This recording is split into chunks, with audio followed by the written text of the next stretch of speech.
ready. Hey, good afternoon and welcome to Together We Can, our department's first wide education series. My name is Sarah Teeters. I am the Advocacy and Outreach Manager at Louisville Metro Government, and I am going to be your moderator today. The past 18 months have been challenging for us all in many, many different ways. Yet the Office of Resilience and Community Services has continued to be a steady resource for the community, never once shutting our doors. Since 1961, RCS has provided essential services for Louisville residents, especially low and moderate income populations. Just a few of our services include homeless outreach, delivering meals to our homebound seniors, helping families build financial stability and security, operating LIHEAP to keep our residents warm in the winter and cool in the summer, helping our 8 neighborhood place locations, and our vision continues to push us to be the leader in providing services that build resilience and self-sufficiency for individuals and their families. The series Together We Can was born from a desire to continue to give the community a face and a name to turn when you need that extra support. We haven't been able to get out as much as we used to prior to COVID, so this is our way of still being able for you to get to know us and us to get to know you. Part 1 of our education series focuses on how to navigate the opportunities for financial freedom that RCS provides. We have with us today Joey Cecil. Joey is the Financial Empowerment Coordinator for the Office of Resilience and Community Services. He oversees the Bank on Louisville initiative and the Community Financial Empowerment Certification Program. He has a master's from the University of Louisville and a bachelor's from Bellarmine University, where he is now an adjunct professor. Joey served 2 years as an American Vista, assisting the community and the work team he currently is on. He's a lifelong Louisvillian. He loves serving his city, and for fun, he is also the best bowler that I ever have met. Joey, thanks again for joining us today. I'm going to let you dive right in. Well, thank you. Thank you, Sarah, and thank you for the opportunity to share some of these great services our department offers. So, we're going to go ahead and pull this up here. Once my toolbar disappears, here we go. So as Sarah most graciously introduced me, my name is Joey Cecil, and I am the Financial Empowerment Coordinator. I get to serve on the Office of Financial Empowerment underneath the Office of Resilience and Community Services. So we're going to dive in a little bit today on some helpful tools and tips to help you better manage your money, as well as the different services that this work team offers. So the Office of Financial Empowerment is tasked with equipping residents of Louisville with the knowledge, skills, and access they need to achieve greater financial security. It focuses on these financial access and opportunities. OFE recognizes that there are barriers to wealth building and financial access in our city. And through our programs, we offer strategies to help combat the racial wealth gap that exists in Louisville. So for the first part, we're going to conduct a little bit of a financial fire drill, kind of giving you those tips and tactics to better help your financial situation right now. The first area is in savings. So think of savings as the foundation of your financial household. If a foundation of a house isn't stable, the rest of the house isn't. And if you do not have adequate savings in reserve, then all it takes is one emergency to crumble your financial situation. Savings are also that launch pad for the assets we want to acquire. You need a big down payment towards a home loan or to get that home, or towards a car to start your own small business. And usually how we get there is through savings. If you struggle with it, like many of us do, a great tactic is to pay yourself first. Raise your hand if you're guilty like me. We've all said this. Once I'm done paying off my bills, whatever's left over, I'm putting aside. It's getting saved. But what ends up happening? We spend all that money and there's nothing left to save, right? Well, that's where pay yourself first comes in. This says before we spend anything else, we dedicate an amount of that money coming in to just saving, paying yourself first. In terms of savings, how much should you have saved up at any time? It's recommended 3 to 6 months of expenses at any time. And a good starter emergency savings account is anything around $1,000, as most emergencies should be covered by that amount of money. And anything you save up, whether it's your emergency savings or towards a goal, keep it separate from your regular savings. That way we know how much is there and it doesn't get intermingled with money that might get spent. Please know that your emergency savings is the most critical of your saving strategies. All it takes is one of the big five to derail your financial plans. An emergency with your car, your home, a medical emergency, losing your job, or something concerning your family or children. Credit is another hot topic. Credit, it's getting something now but paying for it later, and it's your ability to pay back what you owe. The two main types are installment and revolving. Installment credit, these are like your loans, home loan, car loan. These are very specific credit products. You take out a specific amount of money for a specific period of time with a specific payback schedule. Usually things don't change on these credit products unless you choose to refinance. Now, revolving, these are most of your credit cards. This is where you're approved for a credit limit that you can use every month.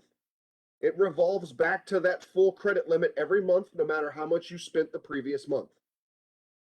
Now, credit lines of credit and credit products can also be secured and unsecured. So a secured line of credit is where you pledge something up against it, like collateral. Usually these are loans. Usually it's the asset or item you're trying to acquire, you pledge up against it. So for instance, if you do not pay back your mortgage, they foreclose, unfortunately. Unsecured lines of credit tend to be most of your credit cards. This is where you're just pledging your goodwill and faith to pay them back. You know, if you don't pay off your credit card, they don't come to take your house. They will want to get their money, but it's technically unsecured. They don't have anything to immediately take. Also, in terms of credit, know you can get your credit report for free yearly at annualcreditreport.com. Go to that exact website. It is set up by the federal government. You get one free credit report from each of the three bureaus, Experian, Equifax, and TransUnion, and you set the calendar for when that year starts. It is not a clock that starts January 1st and ends December 31st. It is a year from when you pull that credit report at that bureau. Also know that what you see on your credit report will not be a complete history of your credit, but a 7-year snapshot in time, which means that as you close these credit products or pay them off, within 7 years, they will disappear from your credit report.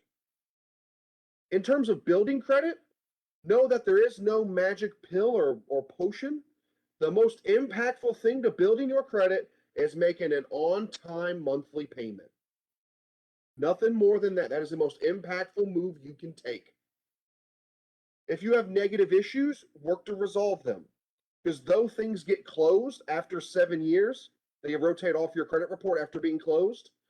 If it's a negative issue that's still active, that clock doesn't start till you resolve it. You're also advised to have only 3 to 5 lines of credit total between both credit cards and loans. In terms of dealing with any debt, there is good debt and there is bad debt. Good debt is any debt that will leave you better off in the long term. What you invest into it will take you to a better place. Normally, this is things like education or your home loan. You'll end up better off from it. Bad debt is anything that does not have a realistic payment plan and is just hit with high interest and a lot of cost and fees. In terms of paying off debt, the two main tactics are the snowball and the avalanche. In terms of both of these tactics, please know when we talk about listing and ranking your debts, your home loan is not included in this. You should always pay your home loan every month. In terms of the snowball, you rank your debt by the amount you owe, with the smallest amount owed to the largest. You make your minimum payment on each of the debts and throw every available dollar you can at that smallest debt. Once that debt is paid off, you take that money you were using to throw at it, throw at the next smallest debt, and keep doing that till all your debts are gone. Now, the avalanche method is different. This is where we're going to rank our debts by the interest rate, highest interest rate to lowest. Again, same tactic, make all your minimums, throw every available dollar you can at that highest interest rate debt. Once you've paid it off, take all that money, start throwing it at the second one until you've paid off everything. So it depends on what you want to see. If you want to see quick wins, you're going to get that momentum going, go with the snowball. You'll pay off those smaller debts sooner. If you want to decrease the overall amount of money you're going to end up paying, go with the avalanche. It's going to take a little bit longer, but those interest rates aren't going to hurt you as much. Other ways to reduce your debt: having a side hustle, using your skills and hobbies to make money, and sell something. There's the 1 year challenge. Go around your house or where you live, go through your closets, rooms, anything you haven't worn or used in a year, put it in the center of the room. You now have to get rid of that and sell it. Also, know your rights if a debt collector calls. There are laws out there, mainly the Fair Debt Collections Practices Act. If a debt collector contacts you, demand written proof. Some of these can be bought and sold for daily pennies on the dollar. You do not know who may hold that debt. They have to provide written proof they own it. If they do own it, they can only contact you. They can only contact you at home, and they cannot harass or threaten you. One of their favorite tactics is going to say they're going to have you arrested. Well, they can't do that. There's also a little bit on budgeting. Some people may fear it, may be intimidated by it, but at the end of the day, a basic budget is nothing more than your income minus your expenses. That's it. If you want a little bit of structure, a popular tactic is the 50-30-20. This is where 50% of your income goes towards needs, 30% goes towards wants, and 20% goes towards savings or paying off debt. Try to look for that habitual spending we have in our daily routines that we're all guilty of. It's not a problem to have habit spending, but you just want to make sure you know how much you're spending. And try not to turn your needs into wants. When we overspend on needs, we turn them into wants. We do this all the time with things like food and clothing. Try to comparison shop and negotiate where you can. And look for the apps out there that will track your spending and calculate a budget for you. The most popular one out there is mint.com. So I've talked already about these tools and tactics, but if you want more in-depth help, that's where our office comes in. We have 3 services to talk about today: Bank on Louisville, the Accelerate Savings, a financial coaching program, and the Louisville Asset Building Coalition. Bank on Louisville, though it's in the name, is not a bank. It's part of a national-wide initiative working to connect people to mainstream banking and credit union accounts. The focus here is meant to serve and assist the consumer, not the financial institution. This is because having and using a bank account is an important part of financial health, and having an account helps people escape the payday lending and check cashing cycles. Our direct services include these 3 educational curriculums. Our main one is Start Fresh, which covers the basics of banking with a focus on the modern changes happening in the banking system, an introduction to saving, and what to look for in safe and affordable bank accounts, and how to connect to local institutions who offer those safe and affordable accounts. There's also Credit as an Asset, which is an introductory dive into credit and how to build one's credit. It focuses on understanding the different types of credit that are available, how to understand and access your credit, and steps you can take to build the foundation of a positive credit history.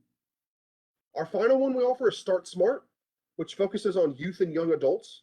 It has modules on introductions to banking, credit, budgeting and spending, and understanding your paycheck. You can find more information in the schedule for these upcoming workshops at our website, bankonlouisville.org, or you can email us, bankonlouisville@louisvilleky.gov.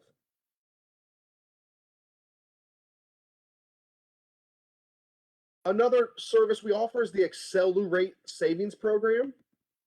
The Office of Financial Empowerment, in partnership with Metro United Way, provides a financial coaching program that connects you to a financial coach who can help you to achieve your goals, connect with experts, and learn from others navigating and getting in the financial management game. Program participants commit to an initial savings goal of $300 and work one-on-one with a financial coach on certain financial issues like budgeting, credit, debt management, banking access, and of course, savings. And our certified financial coaches, they are ready to help you realize those savings goals. Our coaches are located at the following sites. At Bridges of Hope Neighborhood Place is Miss Joy Boyd, and at South Central Neighborhood Place is Miss Shavonda Pasha. For other areas or concern, you can contact Miss C. Garrison, and you have their contact information on this screen here. And I'll pause a second if you need to jot any of that down.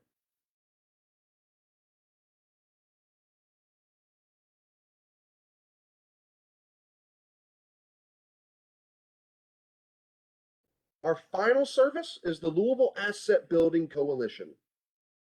LABC is an independent nonprofit housed within the Office of Financial Empowerment who is dedicated to promoting financial stability and asset building for individuals and families. The primary service they offer is the VITA program, or the Volunteer Income Tax Assistance Program. This is a program operated by the IRS that helps connect the low to moderate income, those households making $66,000 or less per year, to free tax preparation. Their website, labcservices.org, has information on how someone can file for free online or how to get connected to a volunteer tax preparer. So, did anyone have any questions on the tips, tactics, or the different services that the Office of Financial Empowerment offers?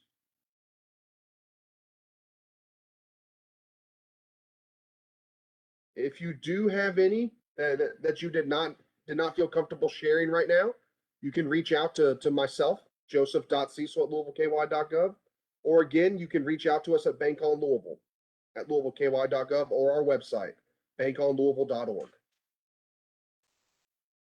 Thank you so much, Joey. We do not have any questions that came through on Facebook while you were speaking. Okay. However, the good thing is this is recorded so people can watch it at any time. Yes. And hopefully share it. So I know I learned a couple of things today. Like number one, I have way too many lines of credit open. And you know what? That's a common concern.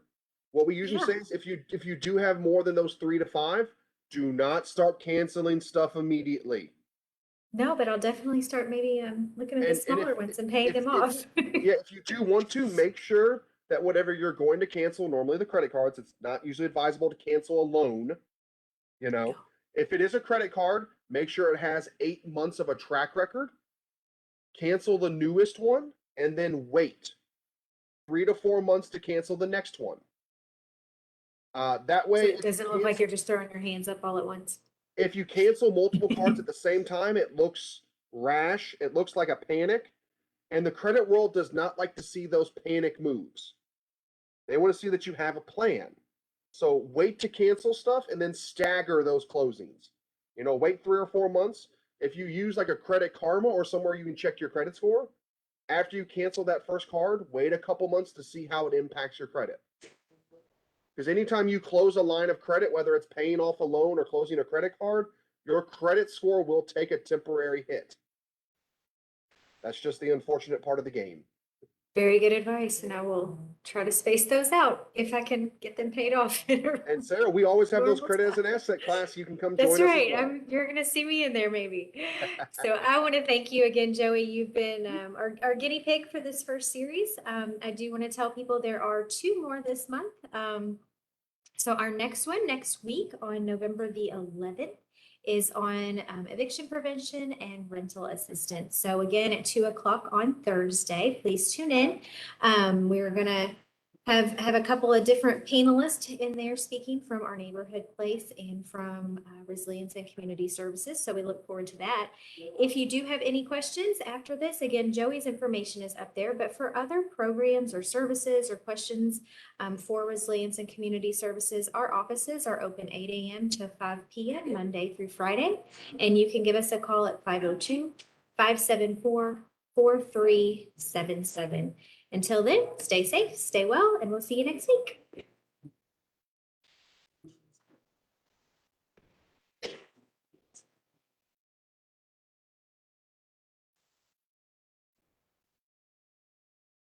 We're not recording anymore. Awesome.